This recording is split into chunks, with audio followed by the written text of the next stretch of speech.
মাছটা ভালো হবে তো? হ্যাঁ হ্যাঁ। দেখিস শ্বশুর বাড়িতে যেন আবার বদনাম না হয়। না না, কোল খাবেন আর ঘি পড়বে দেখে। ওই লোকটারা নিয়ে যান নিয়ে যান।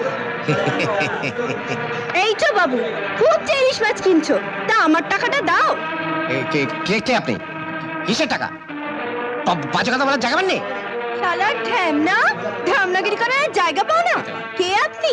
কিসের টাকা?